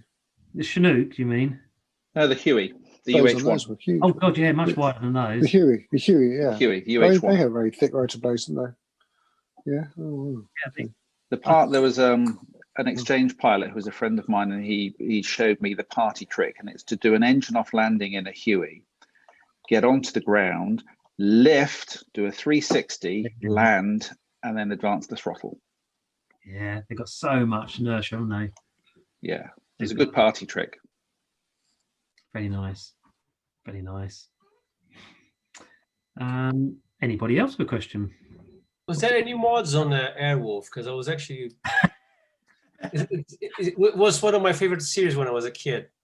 Look, despite everything you're hearing tonight, and I know we're not doing principles of flight specifically, but Airwolf is it's a different category, okay? So everything you saw Airwolf do is correct. It can do it. Silent mode, loops, rolls, you name it, it's all true. It had all the modifications and technical advances that it required to do so. And yeah, just don't do it in reality. Actually, talking about silent mode, you reminded. Sorry. I was going to say, talking about silent mode, you reminded me of another film which I really enjoyed, Blue Thunder. Oh, I watched that one as well, but Airwolf was my favorite. Airwolf is my even the soundtrack was cooler. Yeah. Magnum PI was pretty cool as well. My program was the Whirlybirds. Whirlybirds. There was a. It was 60s. Chris? Say again? Were they Bell 47s? That's what I thought. Yeah. I think I went watching those when I was a kid as well. The Whirlybirds. Yeah. There was an episode of Airwolf where they had a computer virus and they solved the problem by going really, really, really high altitude and it was so freezing in there that the computer wires died. Catherine, my wife can hear me, and she's saying, not a patch on Night Ride. And a Night Ride was good, but it's not a helicopter, is it? Come on.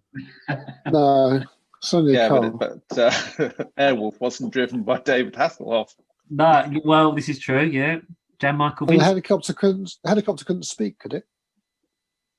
Whereas the car could. No. No, but it spoke in a different way, Jonathan, to us. It did. It did speak. I reckon the combination of Airwolf and Top Gun is probably responsible for quite a lot of pilots. That's a particular model, the Bell 222. That helicopter wasn't really any kind of a service or like a military or No, it's not. It's a civilian aircraft. It was modified. Like they put props on it and stuff. It's real, you know. Zisha, now you're on. So go on, Jonathan. Zisha, now you're on. Can I ask you? I was going to say, Zisha, now you're on. How's Penty? Yeah. What? How's Penty, your cat? Oh, he's okay for now. We will see. Thanks. Yeah, Airwolf, a modified triple. So have you seen Blue Thunder? I never really took to it. Oh, I really enjoyed it. It was a modified Gazelle, wasn't it? I don't know, actually. Yes, a heavily modified Gazelle, I'm pretty sure. Was it? See, that's how much I know about it. I'm going to have keep talking. I'm going to quickly look it up. There was a TV series based on it, but it wasn't very good. I actually prefer the Bat from The Dark Knight Rises. It is, yeah, you're right, Chris. That was much cooler. It's a heavily modified Gazelle. Yeah, my God. Because it looks more like one of those bloody Tiger helicopters, whatever they call it. No, it looked more like the Cobra, didn't it? Yeah, it looks more like that. Yeah. You wouldn't believe it's no hiding under it. It looks more like one of those Apache attack helicopters. Look at that rotor head. That gives it away, doesn't it? That looks familiar. There it is. Show me again, Paul. Oh, yeah. There's a Gazelle hiding under that. Yeah, wow. Yeah, great. Wow. Isn't it? There we are. Under. It does look like an early Apache, though, doesn't it? Right. There's a film in making there, isn't there? Airwolf versus Blue Thunder. There we are. Like aliens. How about Thunderbirds or Go? Oh, I like Thunderbirds when I was a kid. Yeah, yeah. I like the plane in that actually. Right. How about who wants to answer a question? Who wants to answer? What's the difference between a teetering or a semi-rigid rotor system and a fully articulated? Fully articulated flaps and feathers, leads and lags. It does. Whereas teetering and semi-rigid just flaps and feathers. Does. Why doesn't it lead and lag them? I think it's something to do with the fact that it's a two-bladed rotor. I don't think it works if it's more than two. If it's two blades, does it? It is. I can't remember why. Quickly, anybody here? Let me just close down a second. Anybody here for a minute? When we look at rotor blades, we need to look at the different movements they can make, and they can go up and down whilst they're spinning round, and we call that flapping, bit like a wing, flapping.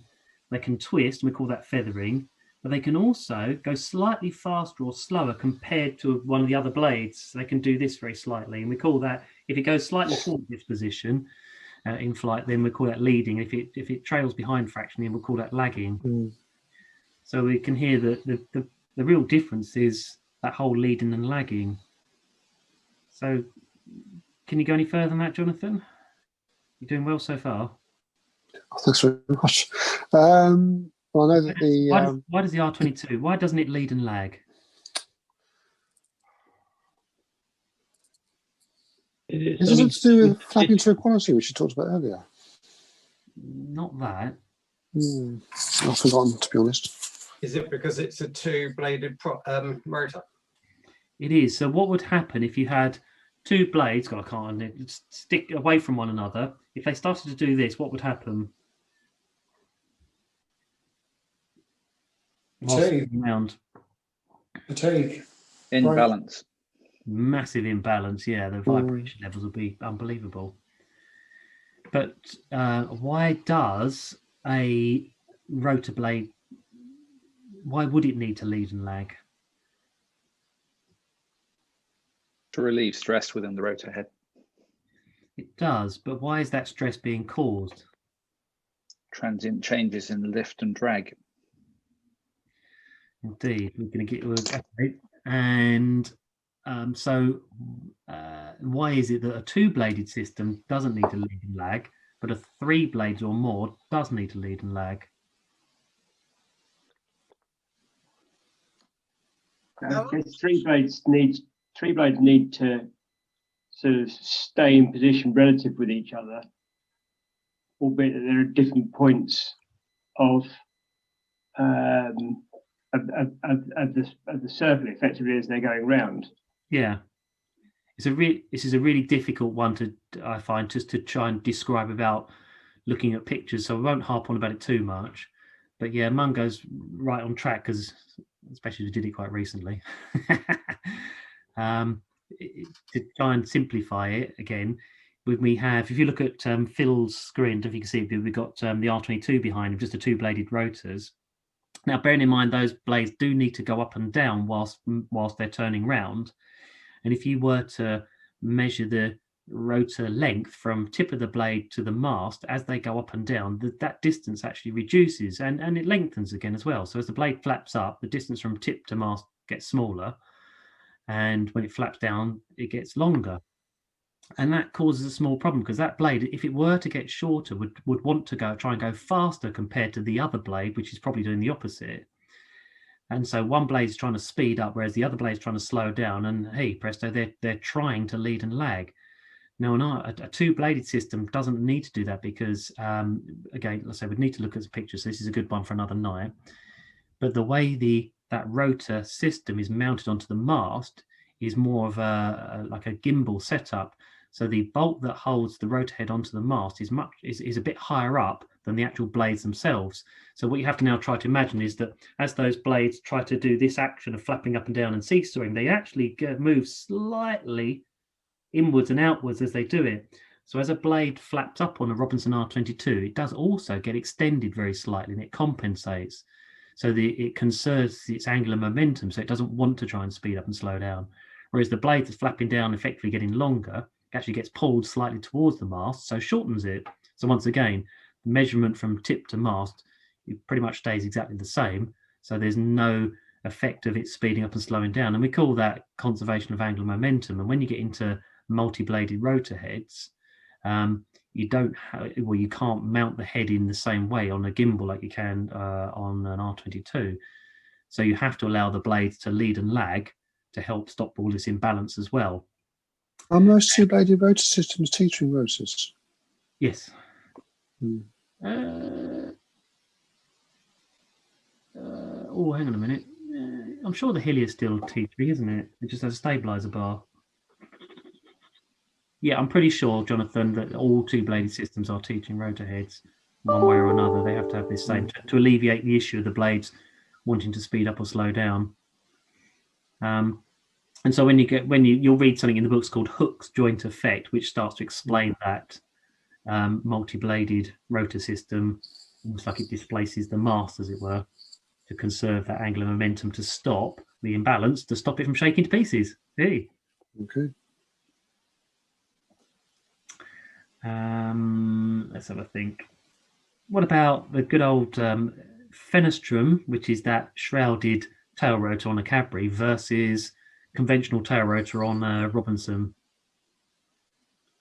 Well, a Fenestron is a ducted fan, isn't it? Yeah, it is. That's right. That's how we teach it. It really is just a ducted fan. So essentially, they're safer to fly, because you can back up a helicopter with a Fenestron without worrying about whether the tail is going to hit something behind you. It always makes me chuckle. I'm sure I've seen a demonstration video somewhere, and it might have been mixing this up slightly, but with a Notar of it backing into a hedge.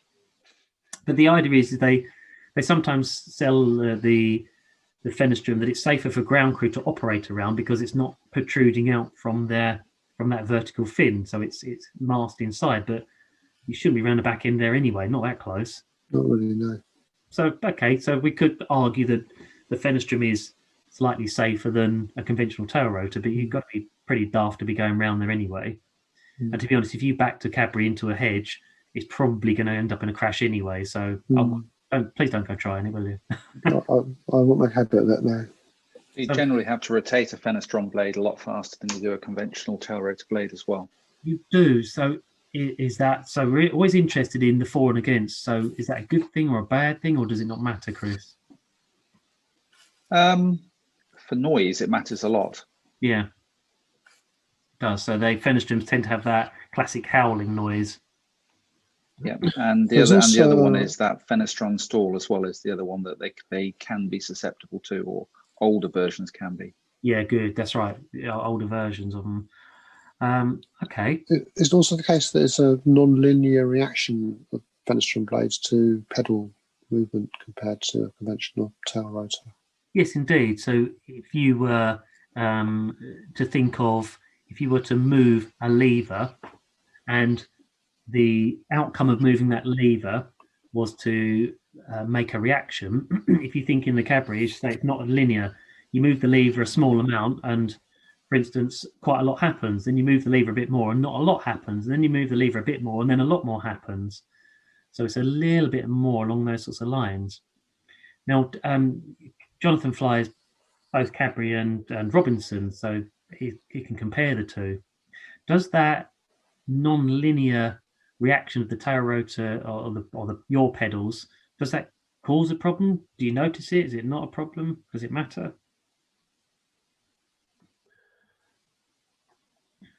It doesn't cause a problem as long as you know that you have to use lots of right pedals sometimes to do a pedal turn in a Cadbury. And this is a lot more right pedal than you would normally be used to in a Robinson, for example.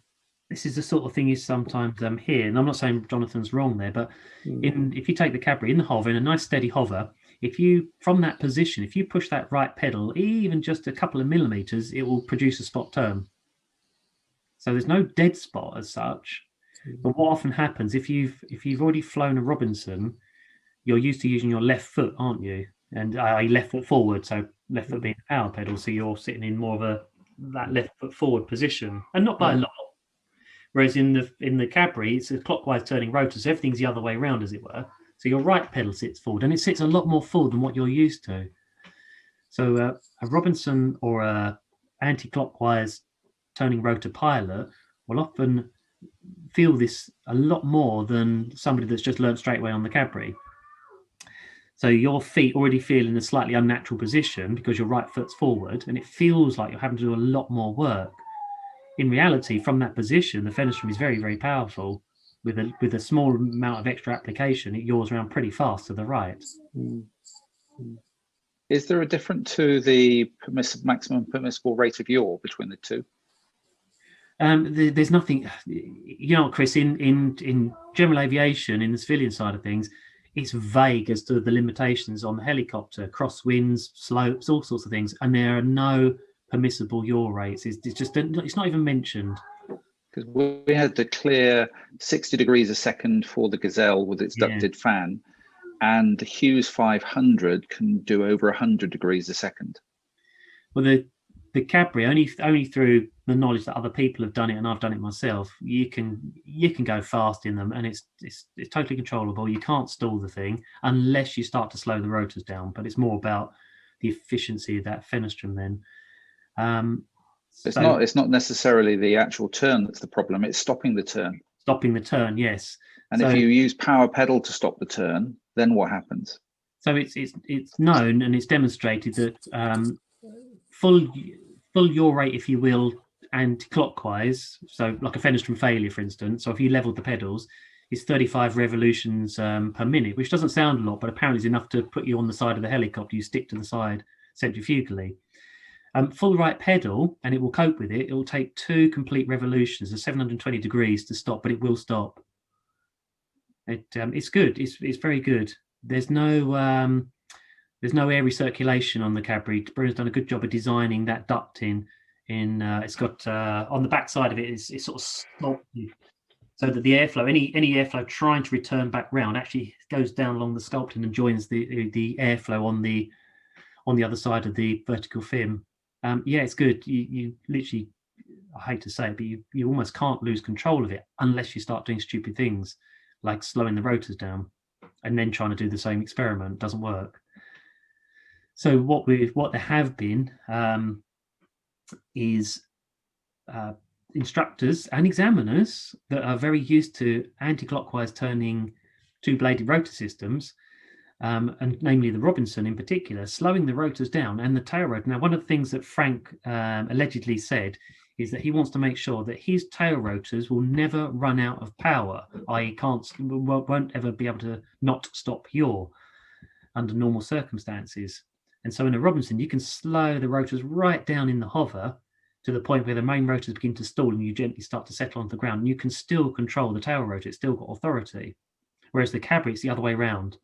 You can slow those main rotors right down to the point whereby you can't even stall them, but the Fenestron is now, it doesn't stall, but it's just spinning so slow, it doesn't produce enough anti-torque and it starts to yaw. So what's happened is you've had instructors and examiners demonstrating things like tail rotor failures in the hover in a Cadbury, winding the throttle partially off to show that taking away the torque reaction would slow the yaw rate, then saying, look, see how that works? Great. And then winding the throttle back up, causing huge torque reactions. The Fenestron's only at 50% of its original speed, and it can't control the yaw. And then they just wind it into the ground. That's happened on a few occasions. So you're not supposed to do it. That's fun. When you said on the older versions of the Fenestron it would create stall, was that because they just didn't spin them fast enough?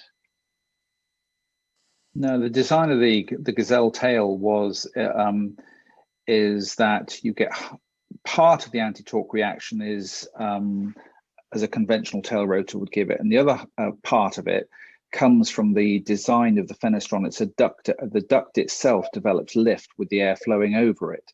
So if you blank that tail at all, and the vertical stabilizers on the tail of the Gazelle, if you get a relative wind from your right at about 35 degrees, 40 degrees, you can blank the duct and you lose tail rotor control. And that's then, to correct that, you apply more pedal and you can stall the tail rotor.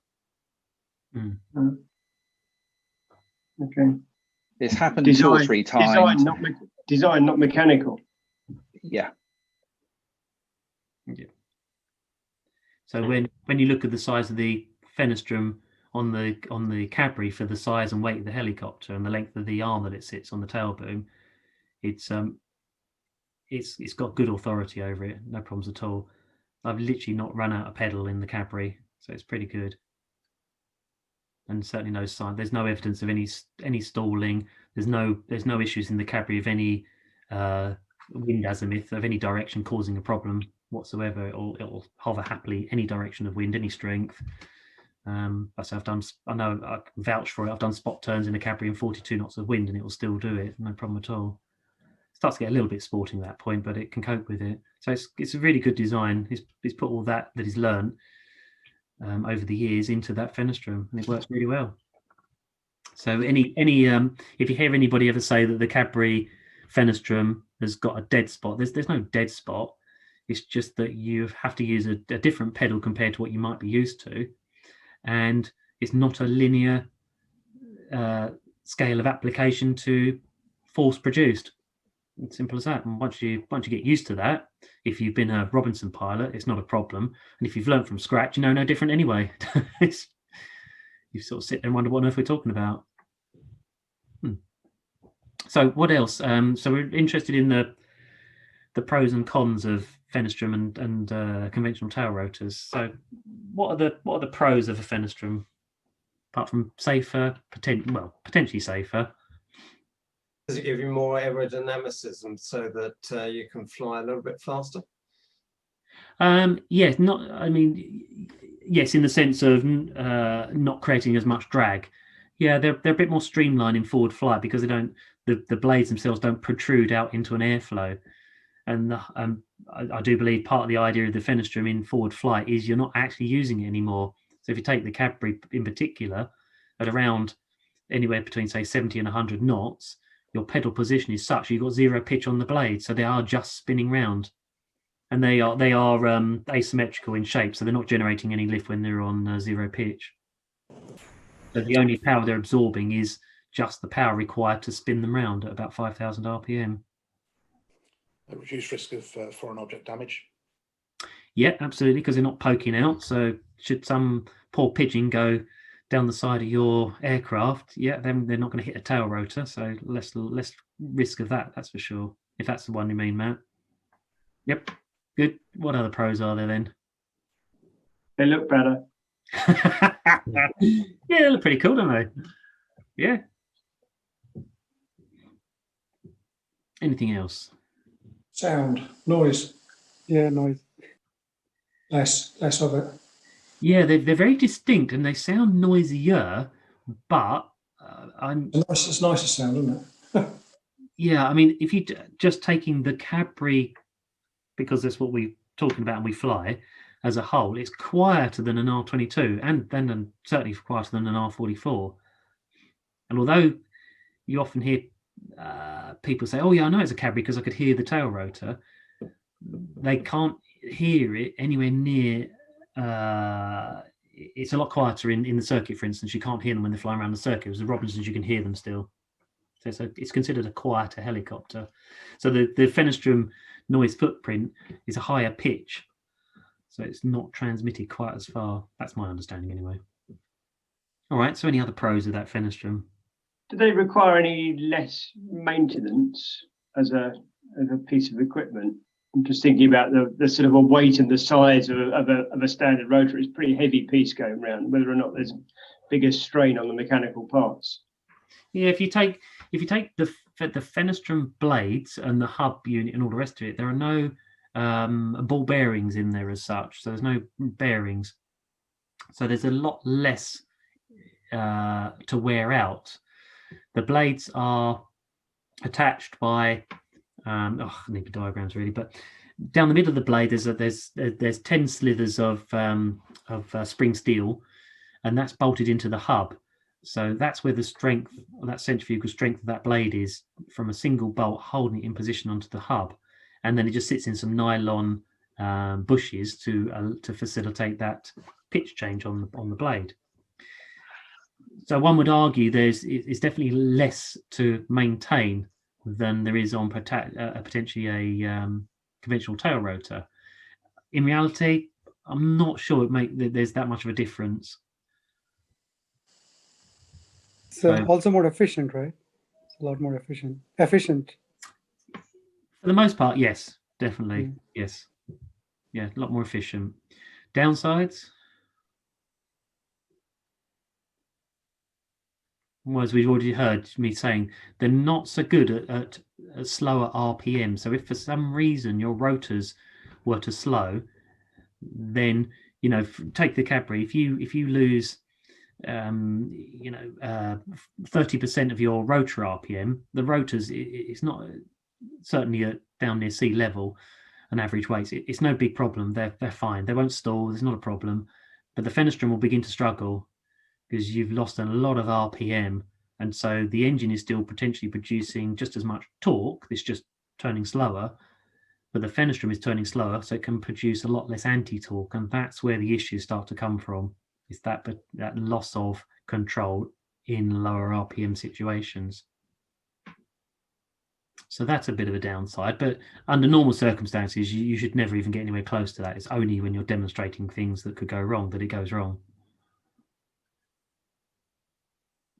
And I think there's a physical limit to the weight of the helicopter as well that they can go to, because you don't see Fenestrons on anything but medium helicopters. You don't see heavy lift helicopters with Fenestrons. No, that's right. So that's right.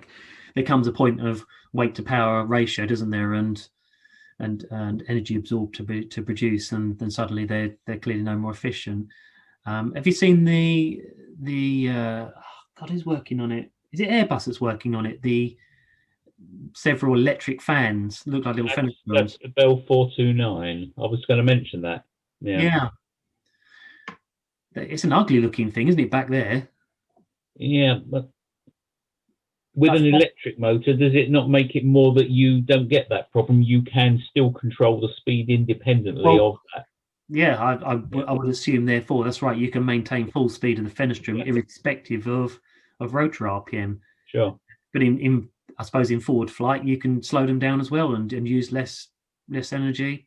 So yeah, it's meant to be really good from what I've heard, because from the prototypes, from the test pilots, just looks ugly. Looks very strange, yeah. The answer's a tandem helicopter, tandem rotor. Yeah. Sorted in, isn't it? But they're too expensive for civil aviation. Yeah, that's right.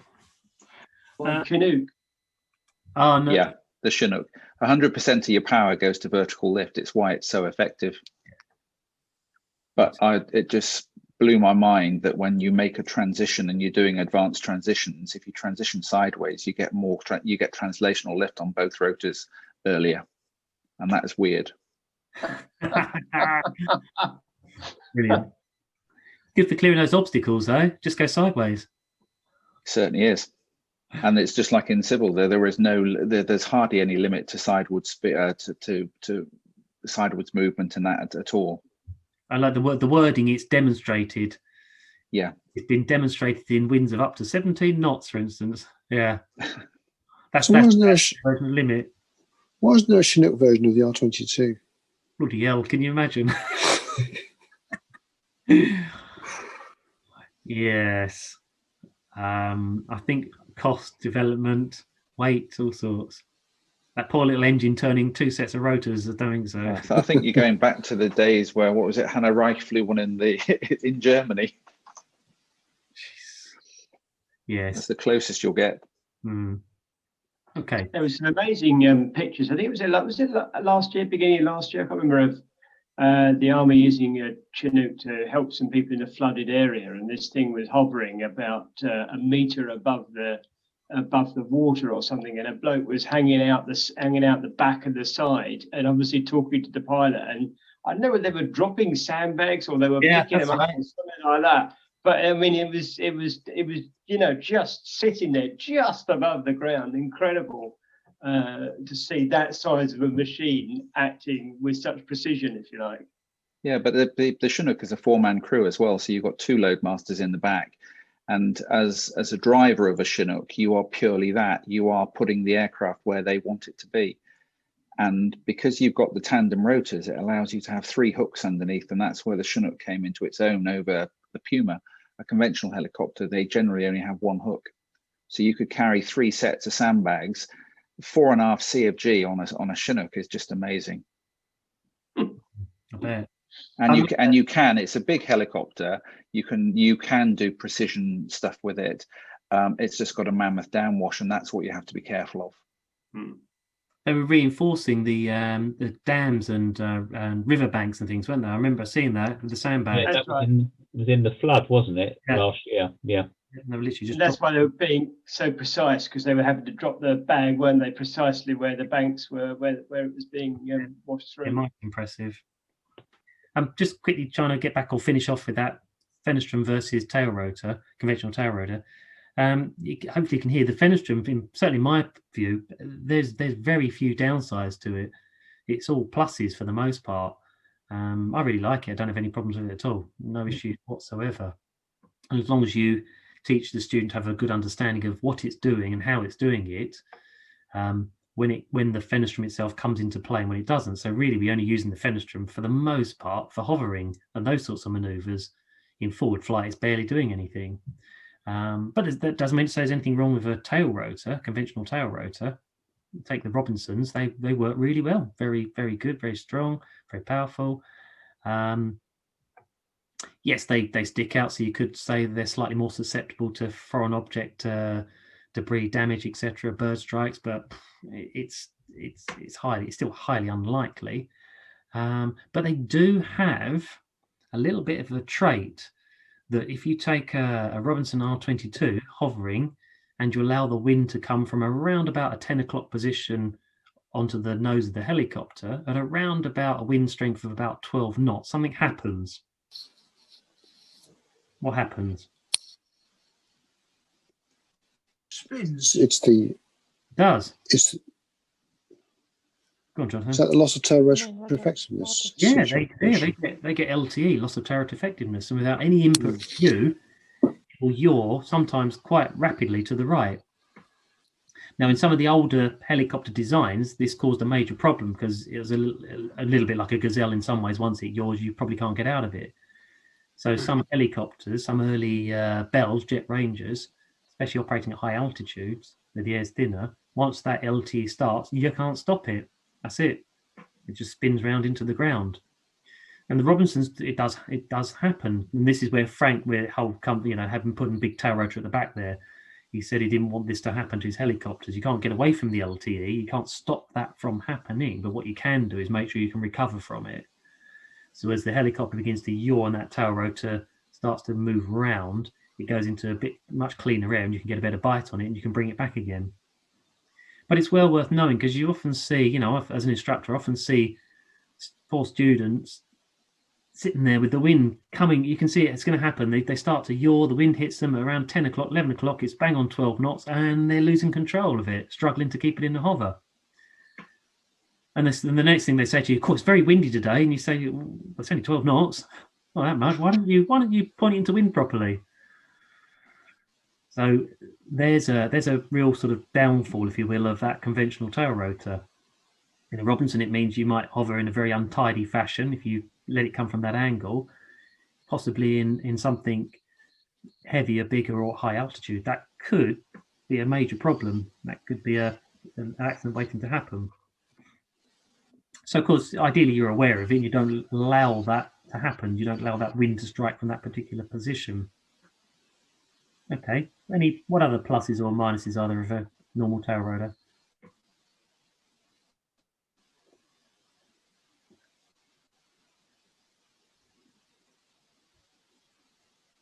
Yeah, that's about it. No, I'm joking. So if you were to compare it to Fenestron, as we were hearing earlier, it's a fairly linear scale from pedal input to the amount of yaw it produces. So you don't have to suddenly push that left pedal quite far forward to achieve the anti-torque you're after. Yeah, so that's what I was saying earlier, isn't it? A conventional tail rotor is more linear in terms of its reaction to the pedal input. It does, but once you're in the hover, the amount of pedal movement required to increase or decrease the torque reaction to create the same yaw rate is almost no different. I bet you barely could say that there's a difference between them. It's just the pedal ends up in a different position. And there's that transition from forward flight to maybe going into the hover. If you take a Robinson or the Jet Ranger even, in forward flight, you have very slightly right pedal forwards. And in the hover, you have your left pedal slightly forwards. And that transition from right pedal to left pedal is fairly benign. Whereas in the Cadbury in forward flight, you have a little bit of left pedal forwards. And in the hover, you have a lot of right pedal forwards. So that transition, yeah, there's a much bigger pedal movement. But I say, as long as you know it's going to happen, you're ready for it, you're preempting. It's not a sudden big surprise. And your profile you fly the Cadbury in is slightly different. So you tend to come in a little bit more like an aeroplane under normal circumstances. You hold on to a tiny bit more forward speed, come down into more of a hover taxi that you then bring to the hover. Whereas in a Robinson, you might consider more of a constant angle approach being your standard normal. Yeah, that's right. Because in the Cadbury, when you slow down, you have to put more pedal input in because you lose the effect of the vertical stabilizer, don't you? Yeah, this is it. Yeah, if the vertical stabilizer wasn't as good, it wouldn't be so pronounced because you'd have to be preempting that with more pedal earlier on. But because that vertical fin it does its job really well, it does, and it is a wing. It does stall. Of course, also now. This is really hard to think of when you're flying, but depending on the angle of the wind striking that vertical fin depends on how efficient it'll be and how quick it will stall as well, and therefore how much pedal input you're going to be required to counteract it. Now, for most people, they've got no chance. They can't think of that with everything else is going on. So all you teach them, certainly in the early days, is you actually make it yaw to the right a little bit more than required. So you're already preempting it, and you handle it fine then. So other advantages of conventional tail rotor opposed to Fenestron, apart from operating better at lower RPM, I can't really think of any, to be quite honest. Particularly. Right, Paul, I've got to go. Yep, no problem. Happy New Year to everyone. All the best. Happy New Year. Cheers, Colin. Cheers, Yeah, Colin. and I need to disappear as well. So thank you very much, Paul. Hey, thanks for joining us, Chris. Thanks, everybody. Cheers, Chris. Cheers, Chris. See you. See you next time as well. Leaving. Out of here. Thanks, guys. Appreciate it. Okay. Yeah, no problem. Take it easy. Cheers. And well, if to wrap it up, thanks ever so much for coming. During lockdown, we're probably going. I'll just need to make sure I've got enough spare time, but we'll probably do them weekly just whilst we're in lockdown. So they'll look out for an email and a MailChimp saying that there's another one next week. And I've also threatened we might do another quiz night sooner rather than later. You usually get some pretty good feedback from that. Yeah, that seems like a bit of fun. So I might do that in a couple of weeks' time to keep everybody interested. Yeah, that's good. Otherwise, watch this space. We're allegedly meant to get some sort of announcement tomorrow from the CA as to exactly what we can't do now, but we kind of already know that. Yeah. Yeah, so it looks like we can't really do anything until about mid-February by the sounds of it. But we'll see. Yeah, Paul, question? Because I haven't seen your news, by the way, lately. So for you are but all in tier 4. Yeah, right? well, tier 5. Tier 5 now, yeah. Okay, 5.